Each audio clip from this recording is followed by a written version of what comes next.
Welcome to the podcast, everyone. Hey guys, welcome back to Nat One Nerds for the second portion of our Call of Cthulhu play.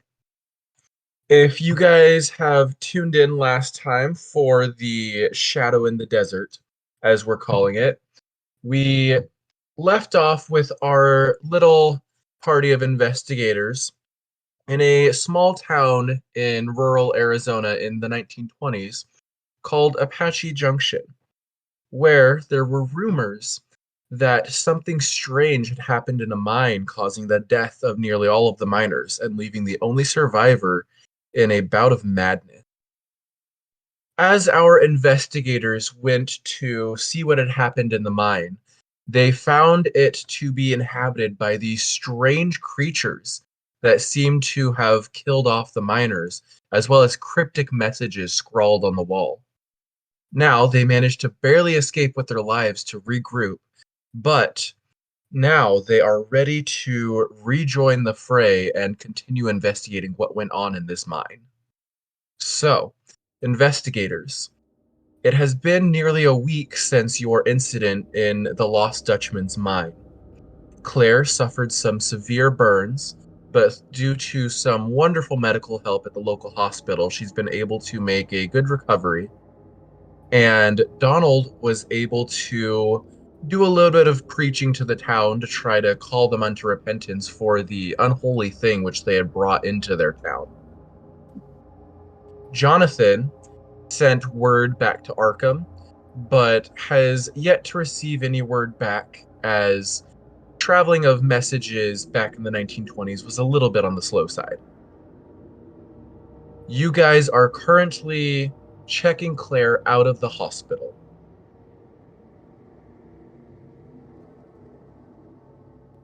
So Jonathan enters the room. Does he find Preacher Dillard inside already? Yes, so you walk into the room to find Donald helping Claire, and you see that she still has bandages on, but she seems to be moving just fine.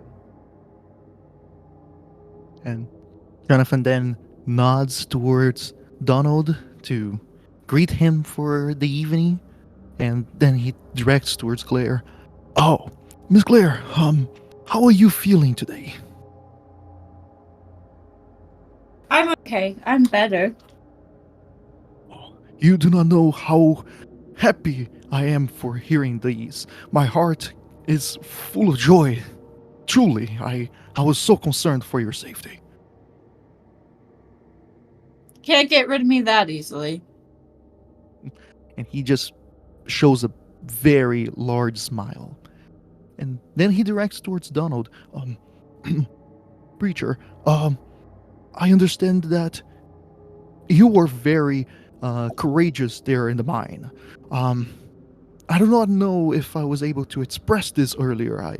I was trying to communicate with my people back in Arkham, but considering your enthusiasm towards the nature of the danger inside of the mine, I think you would be not adverse against going back there. Basically, what I'm trying to say is, I would like to go back there, see if we can deal with this, because I don't know how much longer we can wait, and I need help. Would you be willing to come with me? We definitely need to finish what we started. The Lord's work is done in mysterious ways, and He has seen fit to place me in this place, and to do His work. I agree. It is only fitting that we should return and pray for the Lord's blessing upon us. Jonathan then widens his smile again and he says, Good man. Thank you so much. I really appreciate this. But now, Miss Claire, I don't expect you to come with us. I wouldn't want you to get yourself hurt again. Although, I would like, if anything, your blessing. In that case, that we may go there and give them some good old, how is it that you guys call it here? Oh yeah, some good old butt kicking to these fiends in the mine. And Claire will kind of smirk at Jonathan's butt kicking remark, and she'll be like, "Oh, don't worry, I'm coming." Oh, well, it will be a pleasure to have you along again. My good preacher, I do not know about this, but because I'm fairly new here still, but I couldn't stop but notice that you have a very fine shotgun on you most of the time. I was wondering if you can help me find some sort of armament so I can be more useful once we return to the mine. Don't we still have the pickaxe that Claire picked up from the mine? It's actually a very good question. I think so. Because Claire handed it to you, Jonathan. In that case, I would say you guys do still have it. Yeah, I like to imagine that Jonathan kept holding to it because he was so distraught that he forgot that he was holding it. Even as we carried Claire all the way back to Apache Junction. Literally. Donald will look between Jonathan and Claire and will first address Claire. Claire, you don't have to go back. I don't want you to put you in any more danger than I already have. I did not trust the Lord enough to provide our escape, and because of my rash decisions, you were literally quite burned. Well, nobody said I have to, but I'm going to. He'll turn and look at Jonathan. She's as stubborn as she ever was. But yes, let us find you something to protect yourself with. Handy as that pickaxe might have been, it didn't do the miners much good not to be dark. Yeah, Jonathan was first a little bit out of place with the whole insisting for Claire to stay, but after the topic was changed, he just nodded vigorously and says, "Oh yeah, please, of course. I will leave the pickaxe by your bedside, Claire. I think I left it in my hotel room. I will have to bring it back to you later." And I will say that in Donald's preaching, he did manage to convince a couple of local cowboys of what was going on.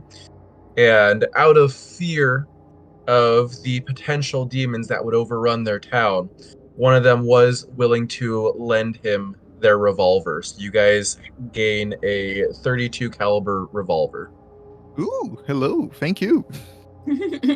To which, I imagine as we start to exit the hospital room, Donald will reach to his side and pull out the revolver from his belt and hand it to Jonathan and say, "Do you know how to use one of these?" Oh yes. As a chap back then, we would in the boarding school we would have target practice. Mainly it was just small baby rifles, but it's not that complicated, right? It's just squeeze the trigger, make sure it's pointing towards where you want it, and breathe lightly. Am I forgetting anything? The kick. This has a kick to it. The cowboy did also donate 12 rounds. Good chap. All right. 12 rounds. I will make sure to put it to good use. I would imagine that Donald would make sure that he is as ready as possible and have as many rounds on him as well. We leave the hospital. Donald offers any assistance to Clara as she might need or suggest might need. Claire, being stubborn, will just do it all herself. I got my pride here. I will say that Donald would make sure that this time they are also equipped with lighting material. Jonathan also still has my flashlight. Oh yes, that one I kept, and I promptly give it back to her, together with the big hats. Yeah, shortly after. For additional lighting, did you guys grab lanterns, torches? What did you grab? I think in this case, because of the previous experience with oil lanterns, that would be the one lighting source that Donald would be least likely to obtain. So he would go for flashlights, and if worst case scenario, he would have a lighter and torches and just anything to help light the way. In the 1920s, flashlights were not very common. So I would say it'd be difficult to procure another one. If you really want to find a flashlight, I'll let you say that you looked for one. But if not, then a torch would probably be a little more fitting. Okay. I think Donald wouldn't necessarily be 100% opposed to an oil lantern if that's what's going to give off the best lighting, the best light source. He's just going to, if he does, he's just going to be a lot more cautious with it. So if that's the best source of lighting at the time, and in your opinion, Keeper, then that's what It's not impossible to find one. I'd just probably have you roll for it to see if you were able to find one. I was gonna say, I think that's how we ended up with the flashlight in the first place. Yeah, It was a luck roll. So I guess if you want to look for a flashlight, you can make a luck roll. I was gonna say, if it's not that common, he may not look for it, but at the same time, Claire has one, so he would know about it. So yeah, I guess I think with how things ended up last time, I think that's what he would look for first, and if he can't find it, then he'll just settle for torches and an oil lantern again. Okay. Let's see. My luck is 55, and I rolled a 42. All right. You were able to luckily find a traveling merchant that happened to be in town. He was a purveyor of technology from the East, and he happened to have this cool newfangled flashlight on him. Nice. So, take one luck point off. Yeah, I would definitely procure that flashlight. And I would imagine Donald's pretty smart. I would say that even with obtaining a flashlight, he would want everybody to have a light source, so he would still procure either an oil lantern for Jonathan or have 2 or 3 torches to spare just in case. Okay. Jonathan would be more than willing to use his personal wealth as well to help procure those. If you're not paying for the whole thing, depending on what Donald is comfortable with. I don't think Donald would be opposed to you joining in on that. Is there anything else that you guys would like to do before you head back to the mine? No, if she's got the pickaxe and her flashlight, she'll be fine. I was doing a quick research here on my end, or how likely it is for this location to have disposable flares. I googled really quick, and flares apparently is a very old thing, like 1920s. Oh yeah, flares have been around for a while. Yeah. So I wonder if it would be something to be found here. I was just thinking that in a pinch we could throw a flare on the ground and. In a mining town, you can definitely find some flares. I will say I got 6 flares. I give to every person.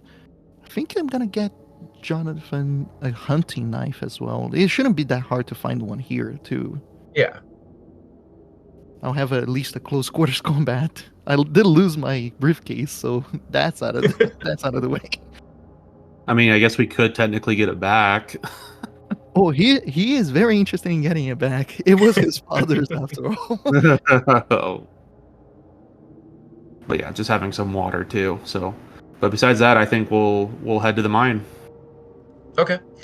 Having been there relatively recently, I'm not going to have you guys roll navigate to try to find it. You guys are able to pretty easily relocate the path to the mine. And I will say that as you are heading towards the mine, you once again feel like something is watching you. Donald will be praying the majority of the time heading into the mine, asking not only for forgiveness for last time, but also for additional strength to follow the Lord's will. Considering how the experiences went last time, I think Jonathan is trying his best to avoid the looking at it.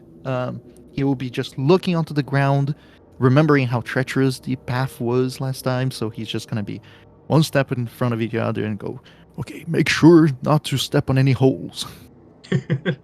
Yep, you guys start approaching the mine, and as Jonathan's looking down as they're heading up the cliff face, you do see a part of the path which is significantly narrowed from the landslide last time. And as you're carefully stepping around it, you hear a loud caw from a tree above you, and you see a raven watching you guys progress on your path. Jonathan freezes for a few seconds, for sure. Donald will grab his crucifix necklace and kind of hold it toward the raven, and he will cry out, "Be gone!" As you hold up your crucifix and shout, "Be gone!" the raven lets out almost like a cackling caw as it takes off and flies away. Well, that's unsettling. It's most unsettling, I agree. Oh, we should proceed faster. You once again find the entrance to the mine. It's a rudimentary boardwork brace holding open the entrance of the mine, and then a just pitch black tunnel going in. All right, let us start by lighting up our torches, or even the lanterners, whichever you guys feel more comfortable. Yep, Donald will turn on his flashlight, but he'll have his flashlight, but he'll also be sure that his shotgun is loaded and cocked and ready to go. Following Donald's example, Jonathan also turns on the oil lamp, tries to hold it in one hand, and makes sure that the revolver is fully loaded on his other hand. Claire will just turn on her flashlight and hold a little tighter to her pickaxe. All right. Are you guys entering the mine? Yes. Regretfully, yes. As you guys enter, you see about 20 feet in is still the now slightly decayed corpse of that strange creature with a large hole in its head, as well as scorched rock around it.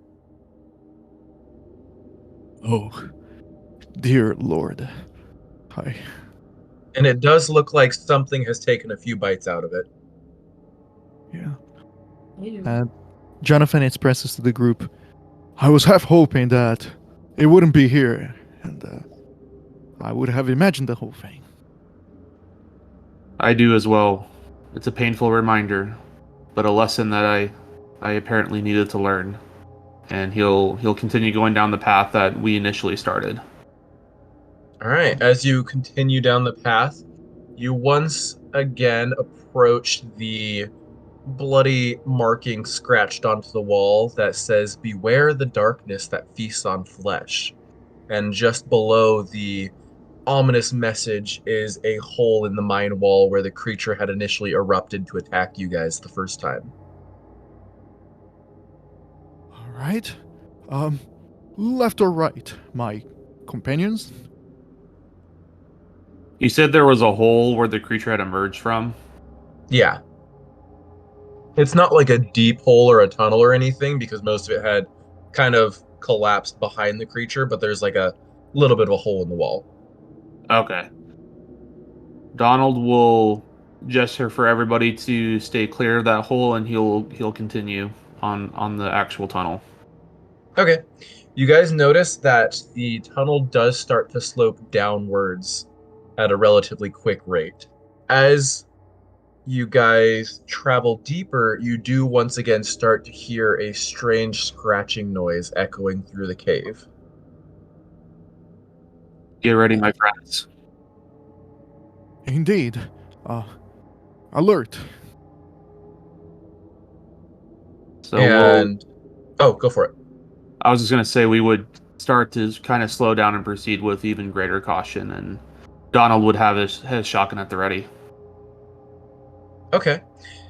You guys approach a bend in the mine cavern, and as you round the bend, being very cautious, um, actually, I'm gonna have, if you guys are being cautious, I'm gonna have you all roll a stealth roll if you're trying to remain hidden. All right, let's do this. No, This makes me so sad. Claire is not stealthy. I rolled a 23 above a 20.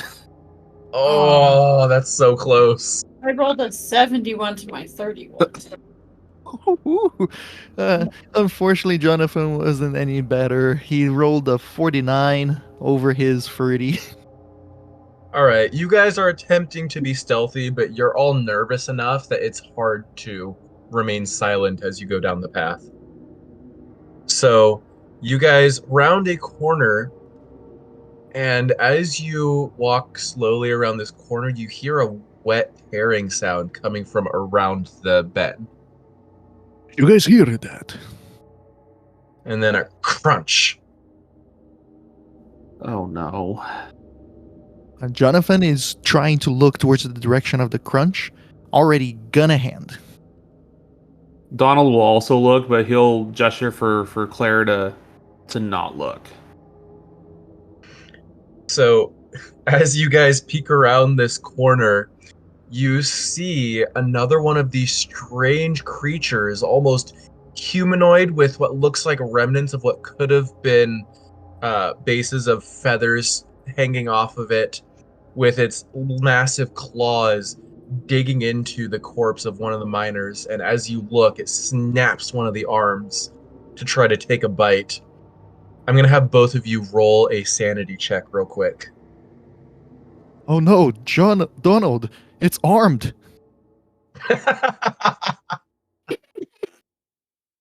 And I just made a friend. Do we get advantage for the dad joke? No, if anything, that's just going to cause sanity loss regardless of its roll. It's an automatic 1 loss of sanity, 1 point of sanity loss.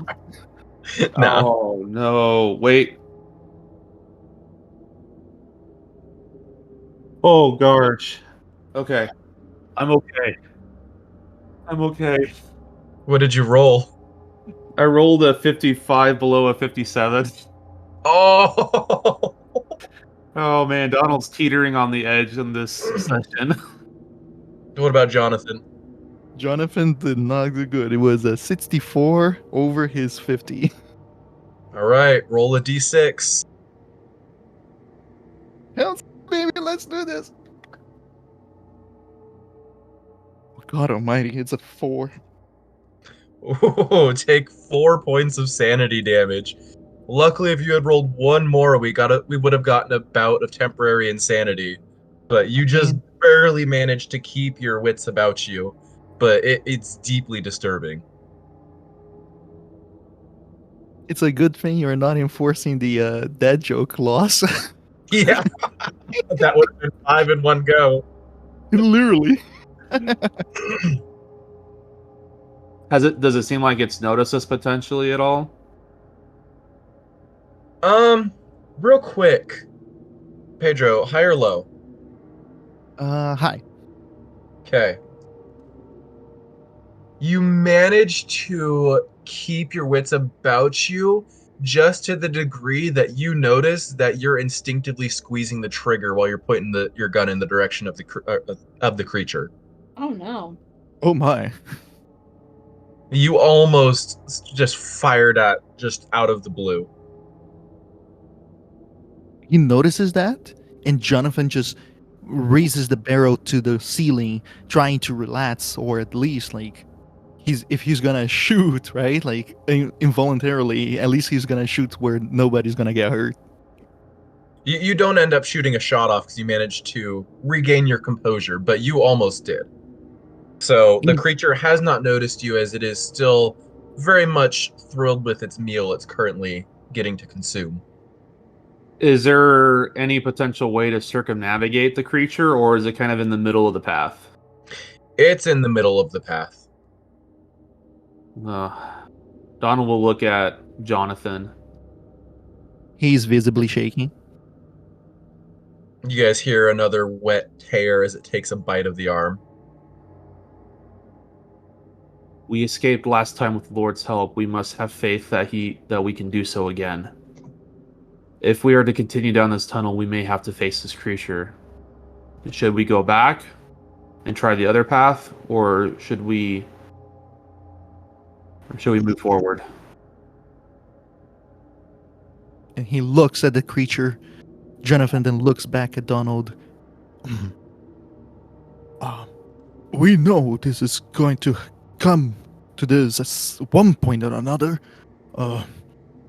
It would be beneficial for us to try to explore the cave more, but I don't think we can avoid it for too long. With that said, let's go to the other tunnel. Okay.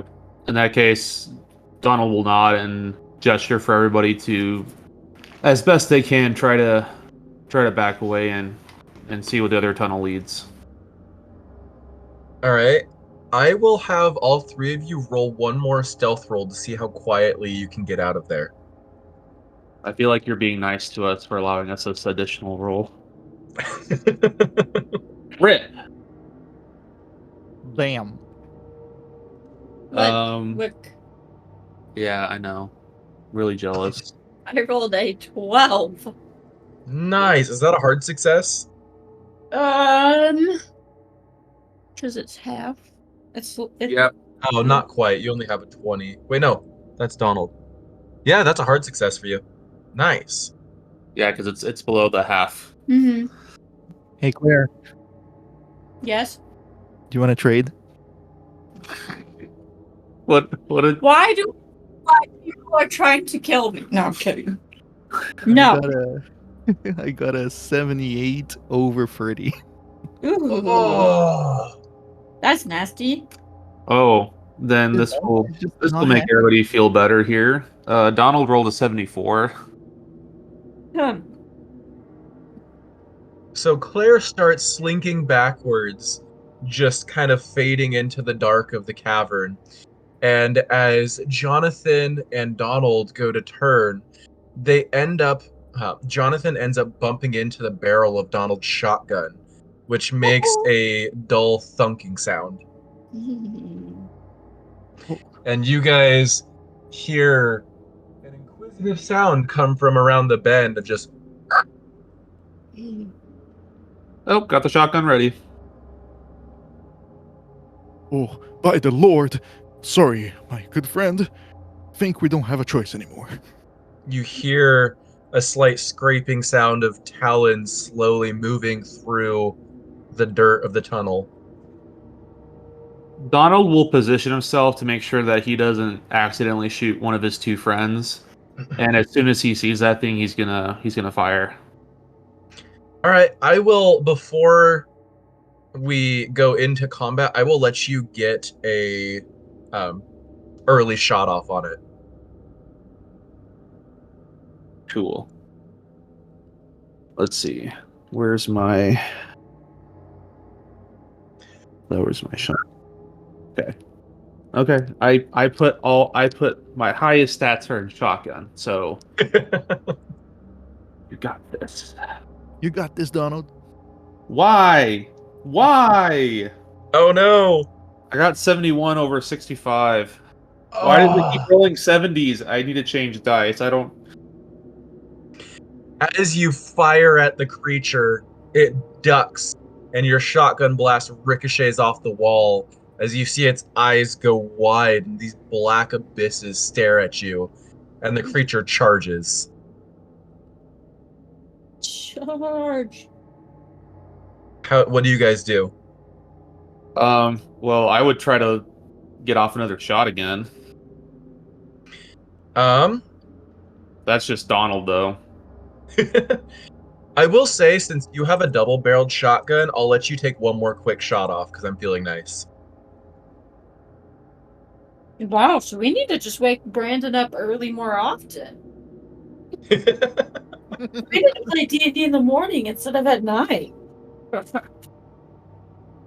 Okay, question though. Should I continue to use these percentile dice, or do I try a different set? That's up to you. How many fails did you get with it? Oh, I feel like I've rolled like in the 70s, like, what, 3 times I now? don't know, I'm not counting. Yeah, for me, every single roll that I did with my dice was a failure, so I did change it just for the sanity of the table, not the game. So The actual players lose sanity every time they roll too high. it's a consequence of Call of Cthulhu. It just Alright. happens. I'll try one more time with these dice here. I'm switching dice. What was it? Got 81. Both your shots ricochet off the wall as the creature runs towards you. Jonathan, you are first in combat order. I engage. I slowly walking back in terms of nervousness and anxiety. He points his gun and shoots towards the charging creature. All right, roll firearms. Okay, that wasn't so bad. It was a 15, under 20. All right, you managed to hit the creature. Do you happen to have the stats for the gun on you? Or do you know them? Yes, sir. I was able to pull it up really quickly. All right, roll a d8 for damage. The 8 coming right up. That would be an innocent 3 points of damage. You shoot the creature and you happen to hit it right in one of the hands, and you hear a cracking sound as you actually blow its left hand right off. Nice. Considering that Jonathan is not a man of violence, I think as soon as the hand blows, he also starts to scream out of nervousness. I like I said, I'm feeling nice, so I rolled a percentile to see how good of a shot it was, and I rolled a 1. Wow. Holy moly. So you had like a perfect shot at the hand it was going to swipe at you with. Are you gonna do anything else? He's gonna try to look to see where I think he would look to see where Claire is. So instinctively he tries to position himself closer to her, almost in a protective manner, not in front of her blocking her, so she has a way to engage if she wants to, but so that if the creature jumps on her, he will try to jump in, kind of thing. Okay. And I will say that Jonathan is genuinely surprised by the kickback of that revolver. He was not expecting it. He is positively flabbergasted. At which point, it is Donald's turn. What is Donald gonna do? If you'll allow me to, he like to try to quickly to reload his shotgun and take another shot. So it will take a turn to reload both shells into the shotgun. Just so you know. That is fair. He will go ahead and do that. And also, kind of like similar to Jonathan, he will position himself so that the creature can't get to Claire. Okay. So you reload.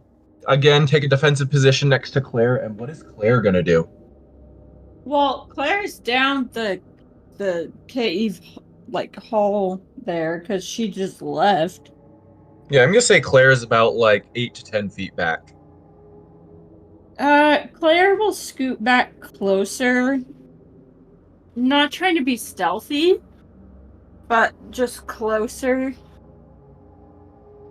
without getting, because she can't throw a pickaxe. She's not that strong.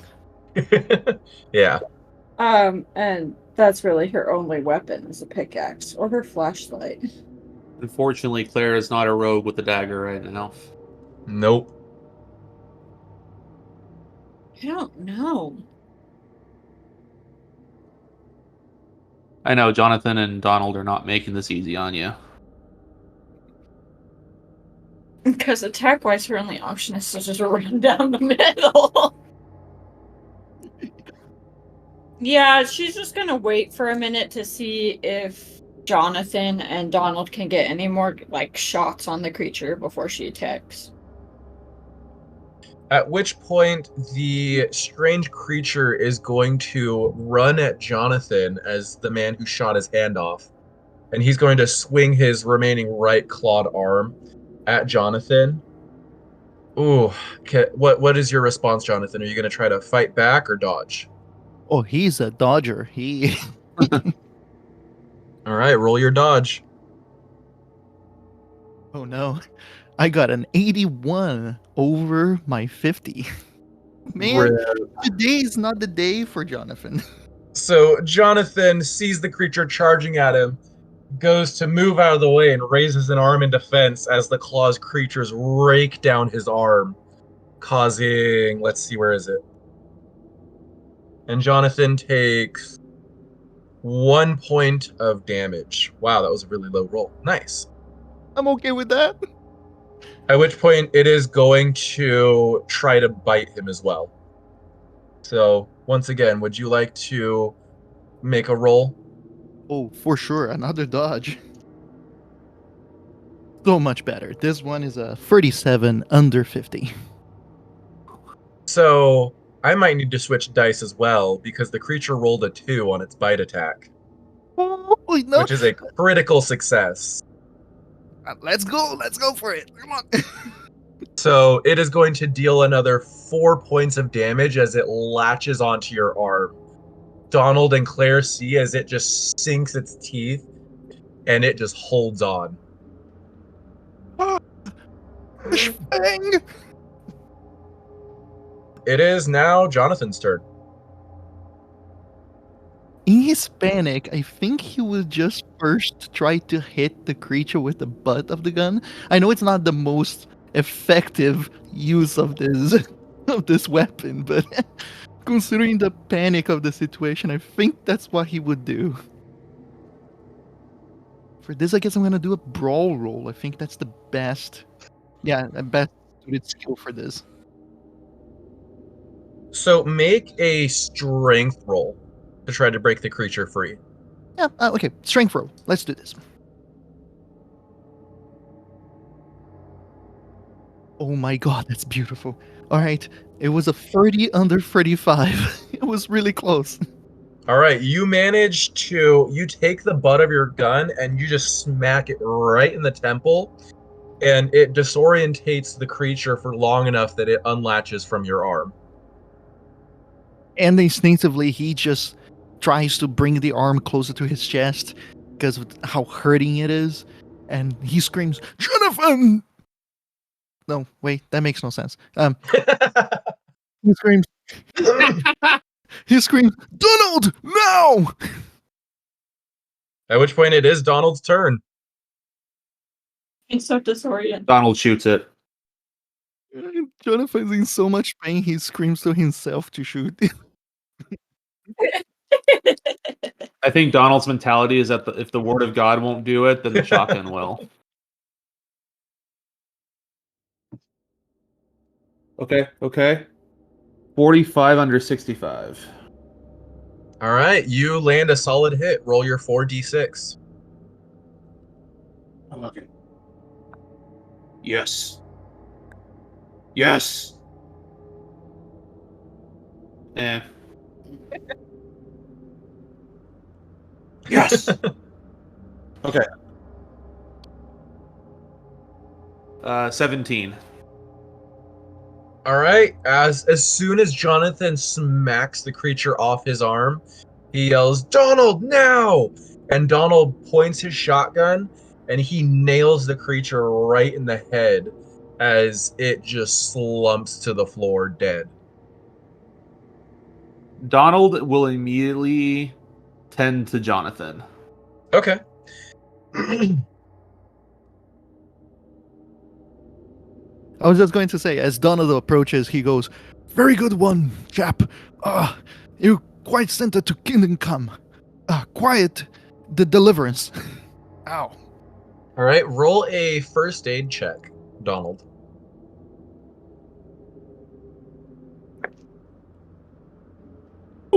Sweet. Okay. I got 18 under 30. All right, so as you go to examine Jonathan's wound, do you have any medical supplies on you? That is a great question. Can I roll luck to see how well equipped I am? Go for it. Oh, good. It's early in the morning. We're all there. 52 under 54. Woo! Wow. Jeez, I'm rolling. All right, take a point off your luck. You just happen to have some disinfectant and gauze in your bag.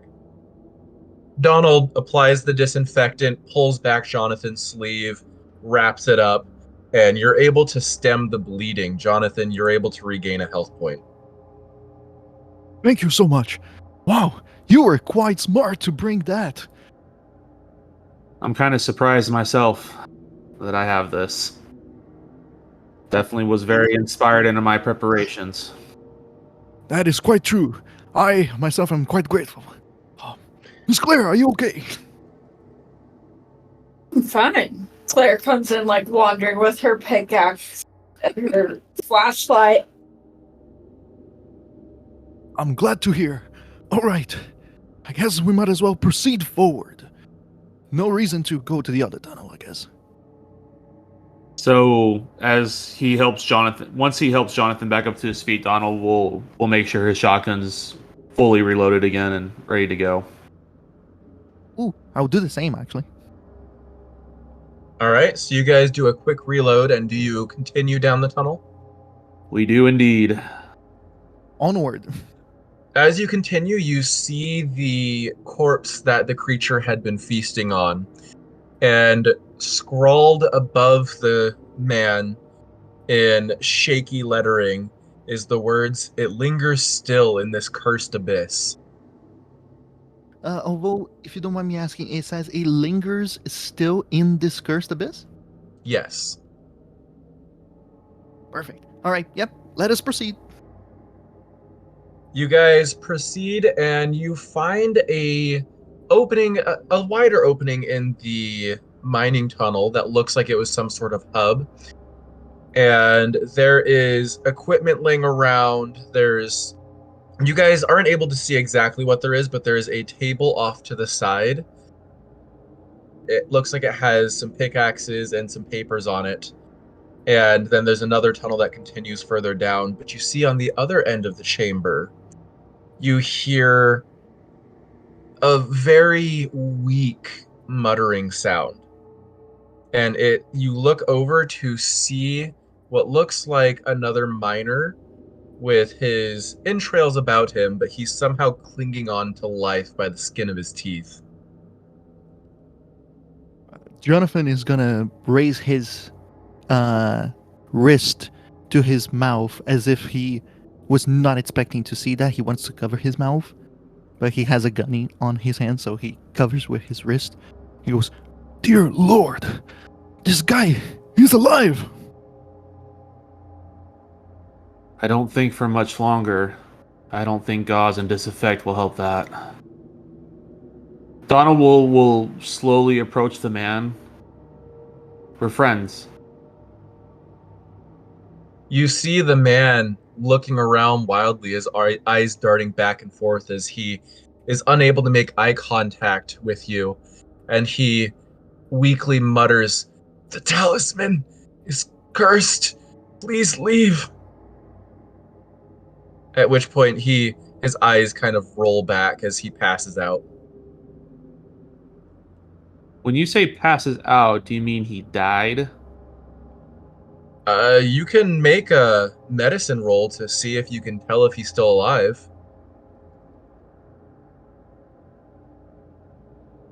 Let's see, where...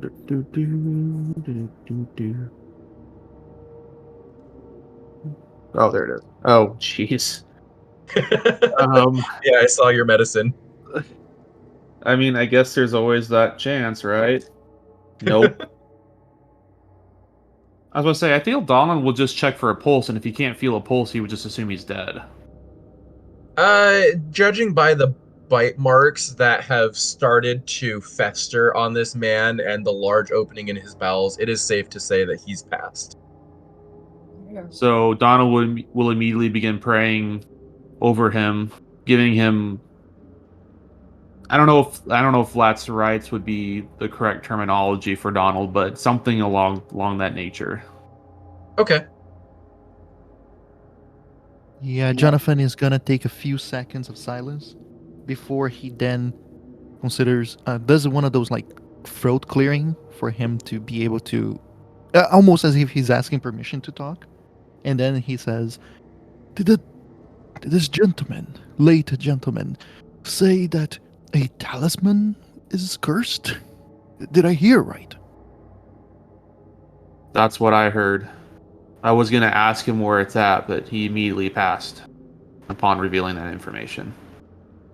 And then Jonathan looks towards the table with the papers and equipment, and I guess he's gonna go towards the paperwork just to see and peruse what it is that it's there. So as you investigate what's on the table, you find that there are 2 more pickaxes as well as a couple of lanterns, and you see a decent-sized container of lantern oil, probably about half a gallon's worth. And then spread out on the table is a map of the mine. And you see that the path you are currently on continues to one more larger chamber about 100 yards around another bend. I found the map of the mine. Seems we're heading towards another chamber, a big one. And on the far end of that chamber that seems to be the end of the mine, there is a bloody streak that looks like it was meant to indicate something. And there is a marking here. Not a particularly good sign, I would say. We probably should consider stealth and careful approach as we go. I fully agree. Does the map show what the other path would have led to? The map shows a couple branching off paths that just lead down shorter mining tunnels and end at dead ends. So is the one we have to be on the longest one? Yes. Okay. I would imagine that without any other indication, Donald will be like, well, if the talisman is here, I would unfortunately have to assume that this spot of blood here on the map is to indicate where it could be at, given all the grimly messages we've seen so far. I was gonna say, is there any like drawn pictures or anything of what this talisman could look like? So I would say roll for spot hidden. 13 to 25. So as you look around the room, there's nothing on the map, but I will say that in a pile of gear to the side of the table, you find a folded piece of paper with a hastily scrawled picture of some sort that looks almost like a raven with its wings spread and something embedded in the center of it. Claire will pick it up and walk over to Donald and Jonathan and say, I wonder if this is what the talisman looks like. And she'll hand them over the picture so that way they can see. Jonathan looks at the picture eagerly. Nice find, Claire. Indeed. Very good find. That must be the talisman. I'm not surprised that it's a raven. I vote that if we do come across this thing, we make every attempt to destroy it. Oh, a few good buckshots out of your divine shotgun should do the trick, right? Let's see if thunder can overcome darkness here. He nods quite enthusiastically to try to hide his anxiety right now. Donald will also look around the room to see what other. You said there's equipment scattered around this room cavern. Yeah. Just kind of looking around, especially when because the man was on the far side from the table, right? Yes. Was there anything else that Donald would have noticed? So overall, out of still usable equipment in the room, you find 2 pickaxes, another 2 oil lanterns, and then about a half-gallon sized container of lantern oil. Donald will hesitate for a moment, and he will grab an oil lantern, making sure that it's full. But he won't. It's about 3/4 of the way full with oil. Okay, he'll fill it to the brim. He'll fill it full, but he won't light it immediately. He'll just have it on his person. I think Jonathan is not gonna make the decision of turning off his oil lamp, putting on his side if he can, and he's gonna grab onto the container of oil. Okay. And he will just bring it along with him. It might be useful for later. Where's a bag of holding when you need one? I know, right? I'm here looking at my pockets like so small.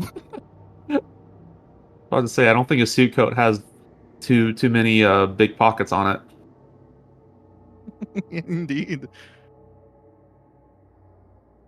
Actually, I know we've already kind of passed this point. Keeper, did we find his briefcase? You guys did not specify looking for it. Okay. Yeah, I didn't, unfortunately, yeah. That's fair. We would have been probably pretty freaking nervous going back in the mine, so I just didn't know if we would have like literally walked almost right on top of it, but we'll just have to look for it on the way out. I will say that as you guys are looking around the room for supplies, you do notice that next to the man that is no longer with you, you find a halfway drank bottle of very high quality whiskey. It looks like that's what he's been using to soothe his pain until his passing. Some liquid courage, I see. That's not how I view it, but I don't fully blame him either. And from what you're able to gather from information on the table, that man was the foreman. Oh, damn. What? Do we have paperwork indicating the name of the late chap? As you search around, you can rifle through some paperwork on the table and see if you can find anything. Yes, sir. I will do my best here. Is there a skill that you would like me to roll for it? No, I'm just going to say as you rifle around, you see that the man's name was Francis. Foreman Francis, yes. Donald will, as he's rifling through the paper, he'll be looking at both entrances to... Is there only 2 entrances in and out of this room? Yes, there's the one you came in and then the one that leads deeper. Okay, he'll be keeping an eye on both paths with his shotgun ready as Jonathan rifles through the papers. Okay. You do not hear or see anything coming through. Both relieving and terrifying at the exact same time. No, this place, other than what noise you're making, is currently dead silent.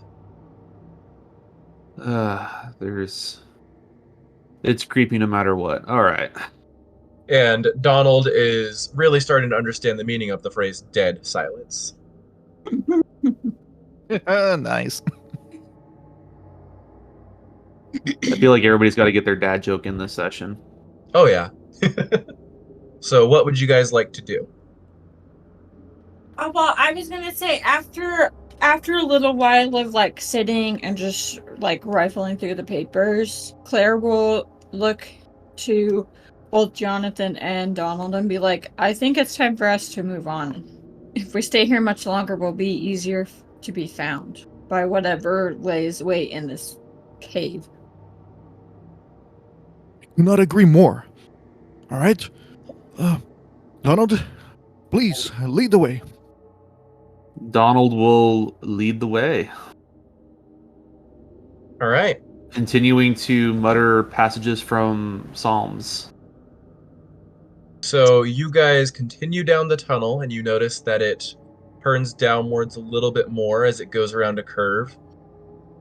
Still eerily silent, and as you progress, you find yourselves approaching a relatively large cavern that looks like it was made naturally. This one was not mined. The walls are made of solid stone, and you start to hear a small dripping sound as you look and see that there's a little bit of condensation dripping from the ceiling. But other than that, there's not really anything in this room. You look around and see there's a couple of alcoves around the sides. It's a very intricate cavern since it wasn't cleanly carved. But as you shine your lights towards the far wall of the cavern, you see a odd talisman. It's made of dark, glossy black stone that resembles obsidian. It's in the shape of a raven with its wings spread wide, almost as if it's in flight. The talisman is adorned with intricate engravings of raven feathers, and at the center is a deep violet-colored gemstone that almost seems to pulse with an otherworldly energy.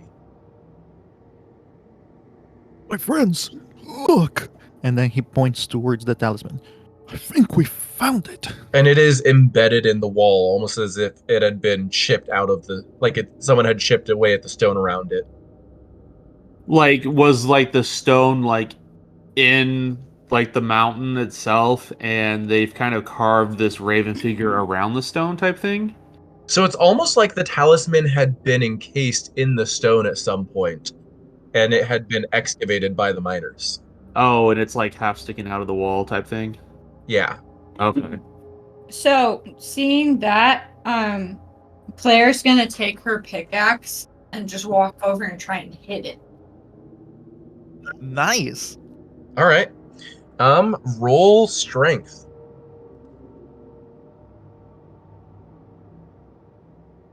That is the worst roll you could have possibly rolled.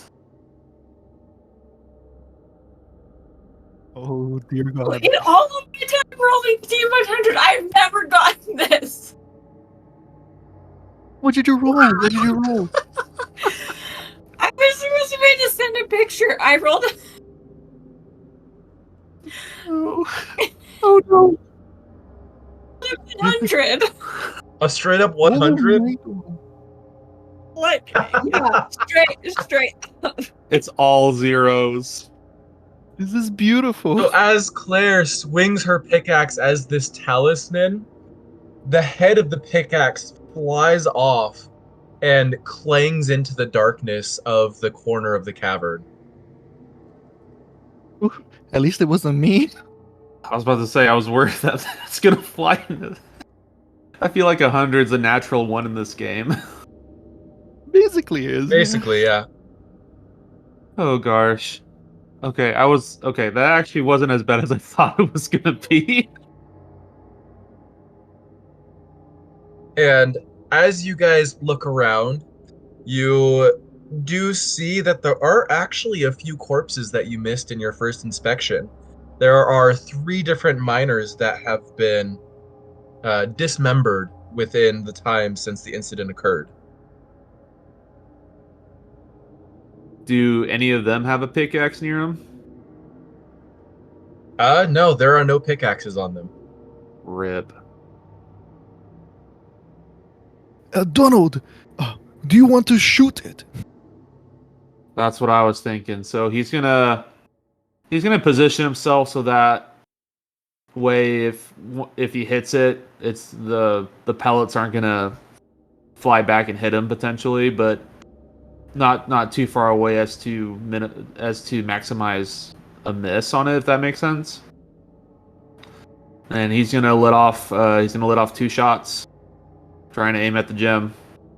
All right, roll your firearms. Okay, 47 under 65. All right. And then I'm gonna use both. 20 under 65, a hard success. Donald unleashes his shotgun, the Sons of Thunder, on this evil artifact. And you guys hear a just crashing sound as the obsidian talisman shatters into 1,000 pieces. And as it shatters, you hear this almost screeching sound fill the cavern around you as you all cover your ears from the sheer loudness of it. And all of you, your vision fades to black for a second as your mind is filled with this mental image. And you see a shadowy figure, horns coming out of his head, and eyes that seem like an infinite black abyss, as he smiles at you and says, "Foolish mortals, you don't know who you meddle with. The Raven Queen will expand her domain regardless of your efforts. You will die for what you've done." At which point your vision slowly starts to fade back. And you see from where the Raven Talisman was engraved in the wall, these almost tendrils of darkness slowly seeping out of the tunnel wall. Everyone make a sanity check. Dear. And this one is a hard check.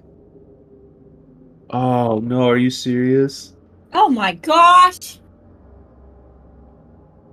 Oh man. If it was... Oh wait, hold on. Sanity check. Okay, so if my sanity is 60, do I have to beat a 30 for a hard? Yes. You got 36. Oh! I got a 63.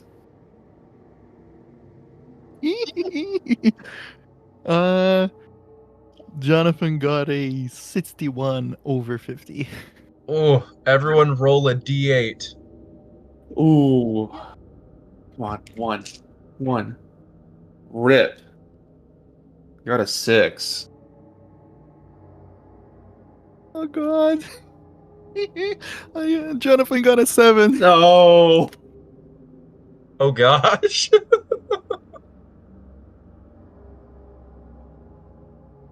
Zip boys, we're going for a ride.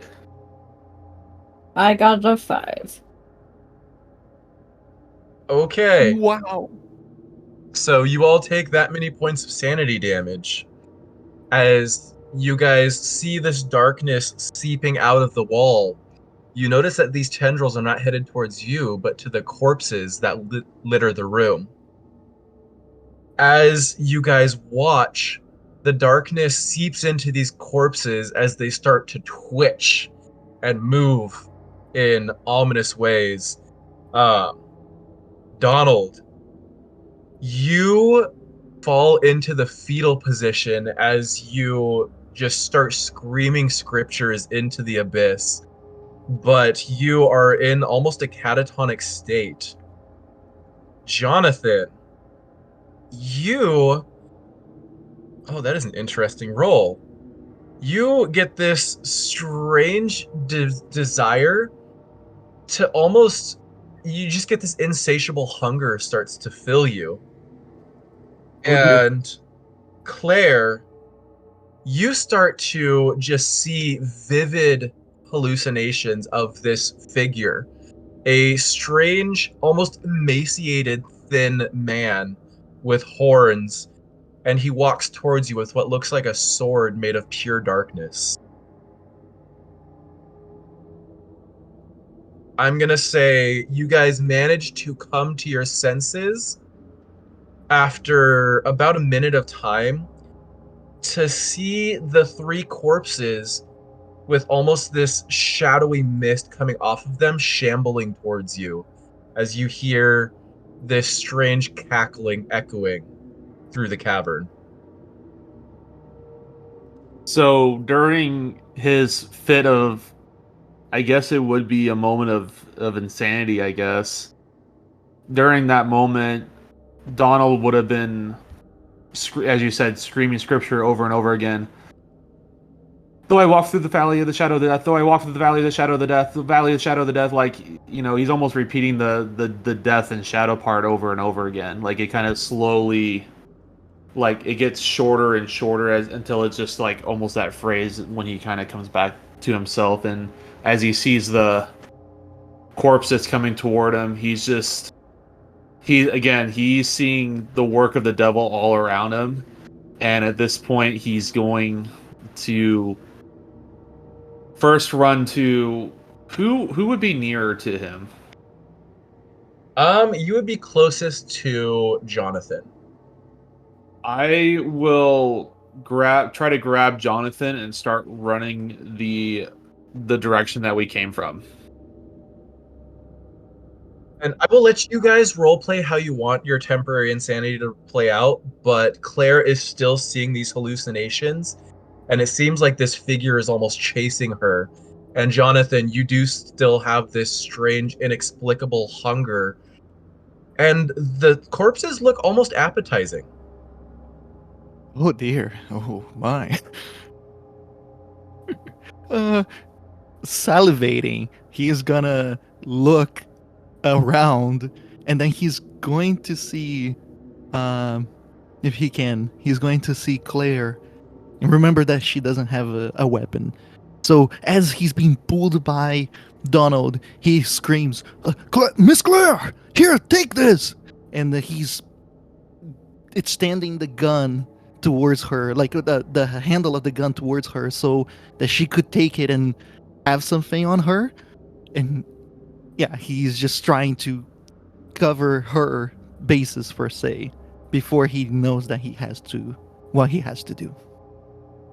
And as you do this, you guys feel a rumbling as the cavern almost seems to be shaking, and debris begins falling from the ceiling as it looks like some form of earthquake or seismic activity is hitting this cavern.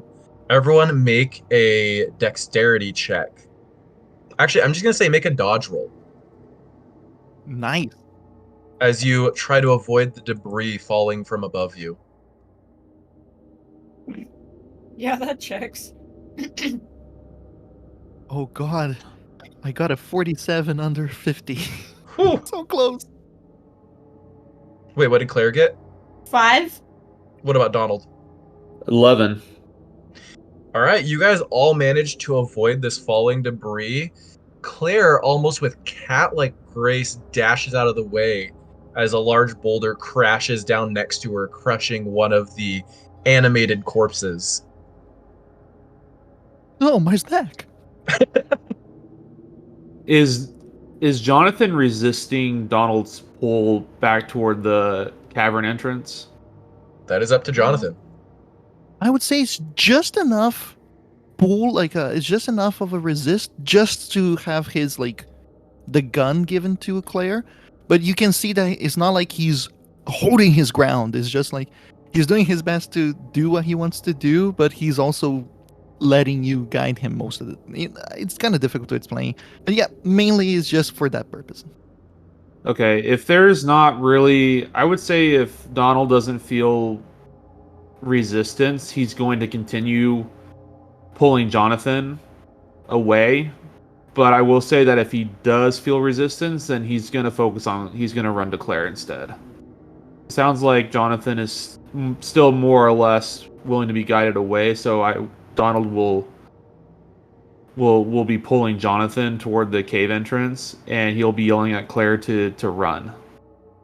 All right, and Claire, Jonathan has just handed you this revolver as this shadowy figure slowly approaches you. She's gonna try and take a shot at the shadowy figure. Okay. Nice. Roll a firearms check as everyone else sees Claire just discharge the gun at the wall of the cavern. Oh, 12. So you shoot off the gun and it hits this strange shadowy figure right in the center of the chest, but you notice it seems completely unfazed as it continues advancing towards you. And like I said, everyone else, you see her just shoot off into the darkness. Claire, Miss Claire, what are you doing? And she's not pinned up against a wall. No, you're still in the center of the cavern. Claire, run! Just run! Is there a cave in front of her and the exit behind her? Like, does the cave go farther down? No, you guys are at the end of the mine, but the exit is behind you. Not wanting to take her eyes off the shadowy figure, she's gonna like slowly like start walking backwards. As you start to slowly walk backwards, the figure points a finger towards you and shoots a bolt of eldritch energy at you. Roll a sanity check. You know, I think I just realized that I gave a gun to a potentially mad person. Well, to be fair, we're all kind of suffering right now. It's actually a very good point. At this point, we're all potentially mad people. 62. So the bolt nails you right in the chest as you feel just this searing pain. Meanwhile, everyone else sees nothing as Claire doubles over and you take another 6 points of sanity damage. Oh no. That was a 6 on a d6. You just start screaming incoherently in pain. And you guys see her just collapse in pain, not knowing what happened. Donald, go to her! Come on, man! Meanwhile, the quaking is getting stronger with each passing moment. Yeah, Donald will push Jonathan toward the cave entrance, like give him a hard push toward that. Not enough to like knock him down, but just a hard push toward that and he'll be like, just go. And he'll run over to Claire and he'll attempt to just pick her up and take off. Okay. Claire will be thrashing and screaming. Like let me go, let me go, let me go. And she'll be like flailing her arms. Claire, make an intelligence roll. 75. Over 75. Oh, you hit it exactly? Yeah. Wow. That was lucky. So Claire manages to snap out of her bout of temporary insanity just long enough to see the rocks falling from the ceiling and one of the corpses shambling towards her. Does she still have the shotgun? Well, you have the revolver, but yeah. Is it loaded enough to get another shot? Yeah, it's got 6 shots. Yeah, it should have 4 shots left in it, I think. I did reload it before Oh yeah, coming so it'd to have the 5. next. So she just shot one. Yeah. She's gonna take a shot at the corpse that's coming towards her. Where are you aiming at? Anywhere? All right, roll firearms. If you're not targeting anything specific. Yeah. 14. Nice. All right, you nail the corpse. Roll for damage. That one's a D8. 8. Nice. Wow. You blow one of the arms off the creature. Nice. as you see this dead-eyed miner staring back at you with darkness in its eyes. Oh, but don't worry, he's quite disarmed now. You disarmed him. I'm going to say both Donald and Jonathan also make intelligence checks. I can be disarming sometimes. I'm pretty smart. Okay, I'm pretty smart. 14. And I got a 3. Holy moly. So you guys both, with your hard successes, managed to snap out of whatever's been happening as you gain your bearings and see the cavern collapsing around you. With his mouth still salivating a little, he goes, "We need to go." Donald will still, I would imagine at this point, I kind of picture Donald carry Claire away just because she looked like she was in a lot of pain. And I would imagine that she shot the creature like over Donald's shoulder, like with the arm extended, to kind of shooting back.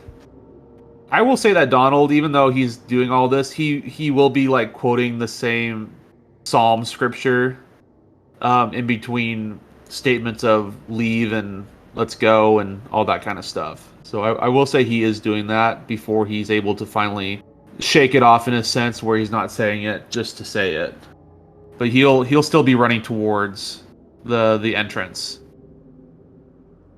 Okay, so you guys dash out of that last cavern and get back to the previous one that was the hub of the mine. As you do, you see that it seems like this corpse is still untouched by whatever dark magic had animated the corpses in there. But the rumbling is still continuing to grow as you see a massive boulder come loose from the wall and crush the table with the supplies on it. In that case, I would imagine Donald would continue to carry Claire as far as he can. Which is not very far, because you're small, aren't you? That's true. Just because I'm small doesn't mean I'm not strong. That's true. You do have a 65 for strength somehow. Yeah. He's a small, wiry fellow. A low center of gravity, right? I will say that to make a strength check to see how quickly you can move while carrying Claire. That's totally fair. Oh, I rolled another 14. Wow, that would be a critical success for you. You just have so much adrenaline pumping through your system that carrying Claire feels almost effortless. So I'm assuming everyone else is continuing to run? Oh yeah, Jonathan is really running behind the two of them. He doesn't go past them because he doesn't want to abandon them, but he is running as fast as the other two. I'm not running, apparently. I'm playing the pretty princess who doesn't have to run. She just gets picked up. The pretty princess who's just shooting behind her. So you guys continue to run, and as you round a bend in the cavern, you guys hear a snarling scraw from a creature ahead of you. And you turn to see one of the monstrosities from the cavern earlier booking it towards you. Can Jonathan, seeing this set of circumstances, can he pull one of the flares? Activate it? And what are you going to do with the flare? I think he would have just extended towards the creature as we're still running, I guess. Just to see if it would avert it. As you pull out the flare and light it and extend it towards the creature, it hisses as it recoils from the bright light. So I think with Jonathan right behind us doing that, I think in Donald's, we're gonna just try to run past it if it's gonna recoil away from the flare. It is pretty sufficiently repulsed by this flare. It rolled a 93. Nice. Nice. That's awesome. It has no desire to go any closer to that flare. That's really lucky on our part, I'll admit. Out of curiosity, is the creature on our path? Or is it like a little bit to the side so we can run past it just fine? It's Or to the side. It was coming out of another bend, like another offshoot. As you guys run past it, and Jonathan looks at the path that the creature had come down, you do see a glint coming off your the light that your flare is shining. As you see what looks like a path filled with gold, where it had come from. As you run past it. oh, mental note. And let us proceed. All right. As you guys continue to run, you run around another bend as a massive tremor shakes the cavern. Everyone make a dexterity check. Particularly, Donald, make a hard check because you are carrying Claire. 85? For Jonathan, it was a 80 over 70. So unfortunately, it's a fail. So you both stumble as the rumble tops. It makes you topple over, and Donald, you go sprawling onto the floor as you drop Claire. You guys all take 1 point of damage as you hit your heads on the floor. And Claire, as you hit your head, you see a brief flash as it looks like the figure's behind you again. That's the first point of damage I've taken this whole entire Shut up. adventure. The literal world had to shake before Donald got hurt. Oh, hit His divine protection is strong. Oh yeah. So as Donald falls to the floor, he'll grunt from hitting his head and kind of take a moment to shake himself, looking forward and then looking back to see what he can perceive. As you look forward, you see what looks like light ahead around another bend. And as you look back, you see it looks like the tunnel itself is collapsing behind you. Claire, Jonathan, to the light, go! And he'll struggle to get back up and to help Claire and to continue going. I'm going to have each of you roll a constitution check real quick. See how hard you hit your head.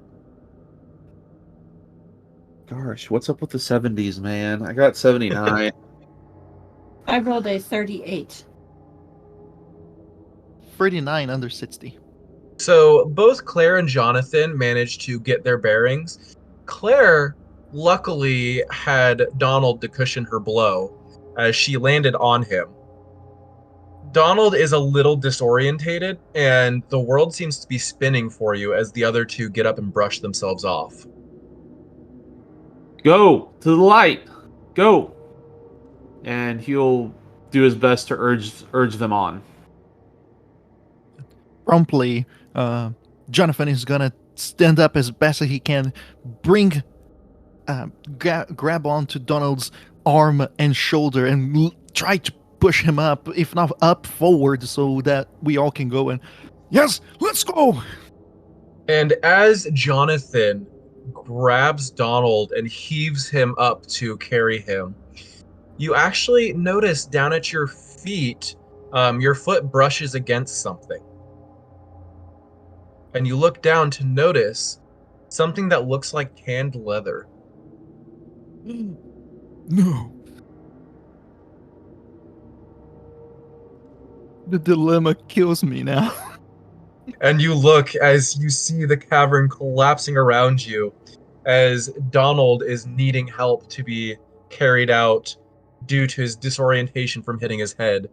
But your treasured briefcase from your father lies at your feet. Would you allow me, Keeper, to do a quick medicine check to see if in these few split seconds I can discern if Donald would be able to proceed forward if I gave him a gentle push forward? Or go for if it. he still needs my help through. All right. Make a medicine check. Well played, Keeper. Well played. No, I should not have Considering that my medicine is literally 1% to succeed, I got a 68, so I don't think it worked. You have no idea how stable Donald is.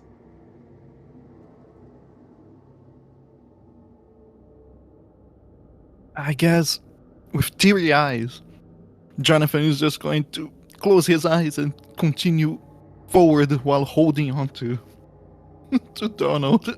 Oh God. Would Claire know what the briefcase looked like? Roll an intelligence check. A 75. You rolled a 75? Yeah. How many times are you guys gonna hit your checks exactly? That is hilarious. As Claire looks to see Jonathan bracing Donald, you also notice the worried look in his eyes as he looks back at the briefcase. And you remember him carrying it and mentioning that it was an important item to him. She'll pick it up and run after them. So, with the help of Jonathan, Donald is able to hobble his way out of there as the world is spinning and rumbling. And you guys all run out of the entrance of the mine just as you see the rocks come tumbling behind you and the entrance collapses into a pile of rubble. Jonathan is heaving to catch up his breath. Donald is just laying on the dusty ground, just kind of holding his head a little bit, propped up on one arm, just heaving and coughing from all the dust everywhere. Is everybody all right? If we're all right, my friend, what about you? Are you okay? The Lord has preserved my life. I will count my blessings. Amen. Amen. Miss Claire, are you okay? And Claire's kind of looking around for the shadow that she was seeing. You do not see any shadows right now. Okay. And if she doesn't, she'll see it. She'll say, "Yeah, I'm okay, but I think we should get out of here." And as Claire says that she's okay, you guys see a very angry raven swoop down from above, and it starts grabbing at Claire's hair with its talons. Oh, by the Lord! Yeah, he'll attempt to get up and he'll try to snag the raven off Claire's head. All right. I'm gonna say roll sleight of hand, because snatching a bird out of the air is a hard feat. It's a very hard feat. Let's just suffice to say that Donald does not succeed. All right, you go to snatch the raven as it flaps out of your way and just keeps angrily cawing at you guys as it dive bombs Donald this time. Although he may look like a Three Stooges style of action, I think Jonathan is gonna try to shoot the raven as well. Oh gosh! Roll firearms. No, I meant shoe, not shoot. Oh, I heard shoot, and I was like, all right then. I was like, no. After all we've been through, this is how Donald dies. It would have been quite a funny thing, but no. Additionally, I think my gun is with Claire. That is true. Claire still has her gun. Okay, good. Alright, I'm shooing it like, oh God, no, get out of there. All right, as you shoo the raven, it kind of angrily flaps its wings about 3 or 4 feet above you guys, and you see that its eyes flash with that same infinite abyss of darkness that you had seen in the eyes of that figure in the cavern. And you hear the words echo through your minds. The Raven Queen is not finished with you. and it flies off into the distance. Can I attempt to shoot it as it flies away? Go for it. And I'm assuming it's flying. I mean, obviously it's flying pretty quickly, so I'm not too worried about hitting my compatriots here. Yeah, no, it's out of the way. 87. So you guys see as Donald pulls out his shotgun and takes a shot at the raven, and the buckshot whizzes past the raven. But surprisingly enough, it explodes into a cloud of feathers, so it looks like he hit it. But you guys notice that the feathers quickly dissipate into a dark mist that fades into the wind. You got it! Donald, you got it! And the other two think you hit it, but Donald knows that he definitely did not. Oh. And then Jonathan proceeds to Claire and tries to, of course, like he gingerly gets his hands close to her face, not touching it, but like just close to say, Miss Claire, are you okay? Did it hurt you? No, it didn't hurt me. Stupid birds.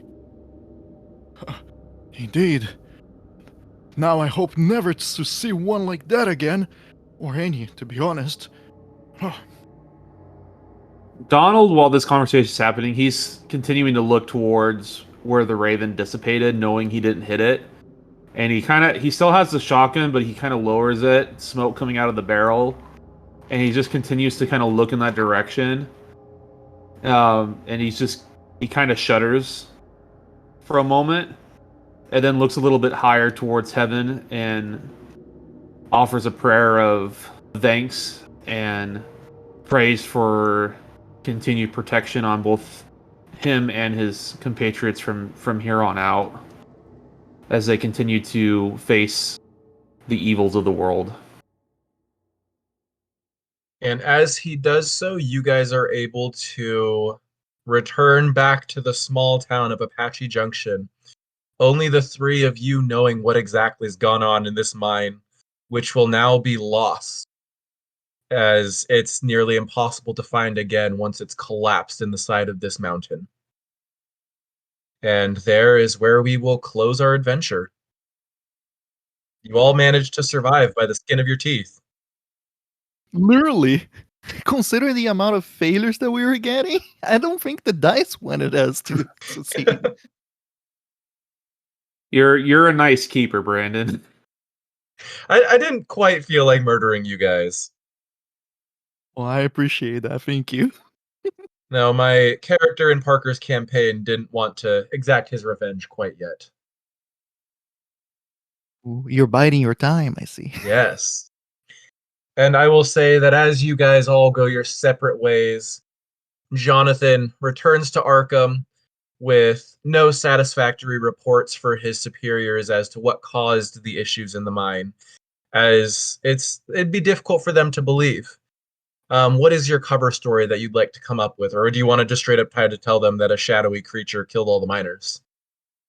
Well, I am going to, before I do the report, I'm going to try to go to the university to request help from the geological society and the students and professors to find a way discreetly for me to figure out a reason as to why that cave should never be open again. Some sort of like either methane gas or some sort of toxic thing, or yeah, some sort of excuse for that. Like, this cave should never be open, and the reason why is this.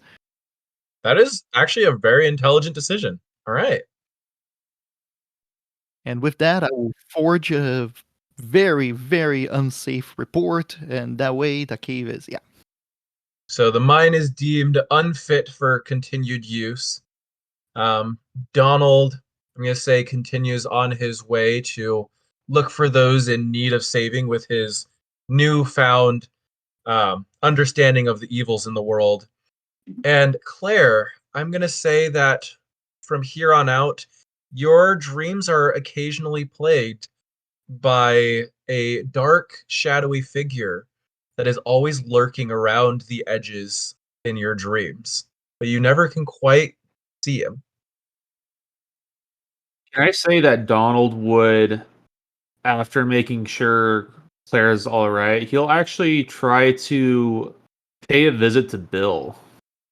Because Donald sees a family very much in need of the good word of God. So, how successful he is, we'll leave it up to people's imaginations. But that is one thing that he would try to do, because he'll want to stay near Claire for a little while to make sure that she's as okay as she can be. I don't know if I can say this, but if it is okay with the keeper, I would like to think that Jonathan does try to keep contact with both Claire and Donald, even if it is just through letters, like a pen pal of sorts, or Yeah, absolutely. Donald would respond for sure. He'll always include fun scriptures that he thinks you would like in his correspondence, because as a good preacher always does, he's always trying to share the good word. spreading the word in every way possible. Yeah, and it won't be anything like, he's not like preaching at you per se. He's just kind of inserting as you kind of talk. He'll be like, "Oh, this makes me think of this scripture," and then go from there. Yeah, that's valid. That's lovely, and Jonathan loves it. For Claire, I imagine Claire gave the bag, the briefcase back. Yeah.